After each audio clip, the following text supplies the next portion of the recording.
कल मैं जिंदगी में पहली बार कोतवाली गई। पहली बार पुलिस कोतवाली को अंदर से देखा। बहुत अजीब लगा। मैं घूमने नहीं गई थी, मुझे तो पुलिस ने नोटिस भेजकर बुलाया था। क्या आप जानते हैं मुझे क्यों बुलाया गया था?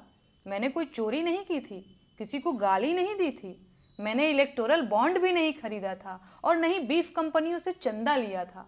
मैंने तो वोट भी नहीं चुराया था, लेकिन फिर भी मेरे खिलाफ एफआईआर दर्ज की गई और पूछताछ के लिए मुझे नोटिस भेजा गया। जानते हैं मेरा अपराध क्या था? मेरा अपराध ये था कि मैंने इस देश के प्रधानमंत्री से 4 सवाल पूछ लिए थे। मैंने इस आजाद लोकतांत्रिक देश के एक आजाद नागरिक की हैसियत से इस देश के प्रधानमंत्री की आलोचना कर दी थी। बस ये बात सरकार से बर्दाश्त नहीं हुई, होती भी कैसे? एक किसान परिवार की मामूली लड़की की इतनी हिम्मत कि वो प्रधानमंत्री से सवाल पूछ ले। औकात क्या है इसकी? तो बस भाई, मुझे मेरी औकात याद दिलाने के लिए नोटिस भेजकर थाने बुला लिया गया और मैं गई भी। क्या करती? कानून के हाथ बहुत लंबे होते हैं। बस वो अंकिता भंडारी के असली गुनहगारों तक नहीं पहुंचते और स्पेशल सर्विस मांगने वाले भाजपा के वीआईपी भी उससे बच जाते हैं। कानून के ये लंबे हाथ इंदौर में गंदे पानी से हुई मौतों के जिम्मेदारों तक भी नहीं पहुंचते।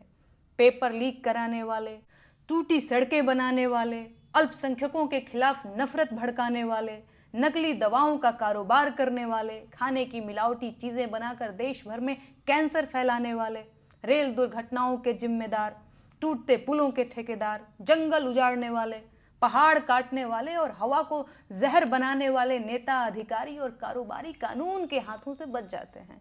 लेकिन नेहा सिंह राठौर कानून के मजबूत और लंबे हाथों से नहीं बच सकती, क्योंकि वो प्रधानमंत्री से उनकी जिम्मेदारी पर सवाल पूछ लेती है। नेहा राठौर को बचना भी नहीं चाहिए। उसे ऐसी सजा दी जानी चाहिए कि देश और जमाना देखे। उसे उसके मुंह में जबान होने की भरपूर सजा मिलनी चाहिए।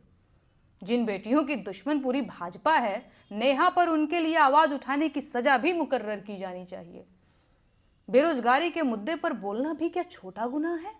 महंगाई पर गीत गाना क्या वित्त मंत्रालय से बगावत नहीं है? मजदूरों के हक की बात करना क्या लेबर डिपार्टमेंट के काम में हस्तक्षेप नहीं है? और फिर जब सरकार ने देश के कल्याण के लिए अलग अलग विभाग और मंत्री बना रखे हैं, तो मैं क्यों इन मंत्रालयों के मुद्दों पर बोल रही हूं? एक मुकदमा तो सरकारी काम में बाधा का भी बनता है।